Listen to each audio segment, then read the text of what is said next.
वज़ीर-ए-आज़म इमरान खान से अरकान कौमी असम्बली की मुलाकातें। अरकान कौमी असम्बली मखदूम ज़ैन हुसैन कुरैशी, मोहम्मद इब्राहिम खान, जबेरिया ज़फ़र शामिल, ताहिर इकबाल, औरंगज़ेब खान, रियाज फ़तेहाना, नसरुल्लाह द्रेशक ने भी मुलाकात की। नजीब हारून, मोहम्मद खान लगारी, आसिमा कदीर भी मुलाकात करने वालों में शामिल हैं। अरकान पार्लिमान ने वज़ीर-ए-आज़म को इस्लामोफोबिया के तदारुक के हवाले से करारदाद मंजूर होने पर मुबारकबाद दी है। हुकूमत ने इस्लामोफोबिया के तदारुक के लिए हर फोरम पर आवाज़ उठाई। वज़ीर-ए-आज़म का यह कहना है, अवामी हिमायत की बदौलत मौजूदा सियासी महाज पर भी कामयाबी हमारी होगी। ये भी कहा गया वज़ीर-ए-आज़म इमरान खान की जानिब से। तो वज़ीर-ए-आज़म इमरान खान से अरकान कौमी असम्बली की मुलाकात हुई है। अरकान कौमी असम्बली मखदूम ज़ैन हुसैन कुरैशी, मोहम्मद इब्राहिम खान, जबेरिया ज़फ़र शामिल हैं, जबकि ताहिर इकबाल, औरंगज़ेब खान, रियाज फ़तेहाना, नसरुल्लाह द्रेशक ने भी मुलाकात की है। उमर जट हमारे साथ मौजूद हैं।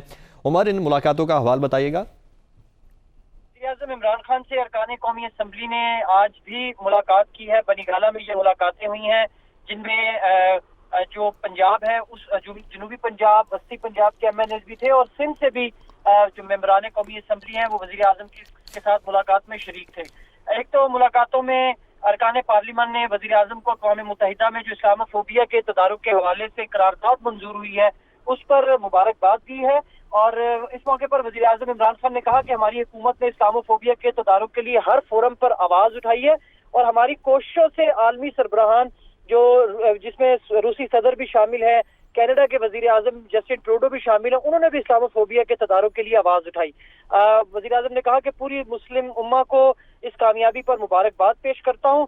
सियासी अमूर के हवाले से भी इन मुलाकातों में डिस्कशन हुई। हल्कों के हवाले से अरकान कौमी असम्बली ने अपने अपने जो हल्के हैं उनके तरक्याती मंसूबे और जो कुछ तहफ़्फ़ुज़ात हैं उनका भी इजहार किया। सियासी मंजरनामे के पेश नज़र वज़ीर-ए-आज़म इमरान खान ने तमाम अरकान कौमी असम्बली को अपने अपने हल्कों में अवामी राब्ते तेज करने की हिदायत की है और कारकुनान को मुतहरिक करने की हिदायत की है ताकि ज्यादा से ज्यादा तादाद में PTI कारकुनान 27 मार्च के जलसे में शिरकत कर सकें। जी ठीक है, बहुत शुक्रिया आपका उमर।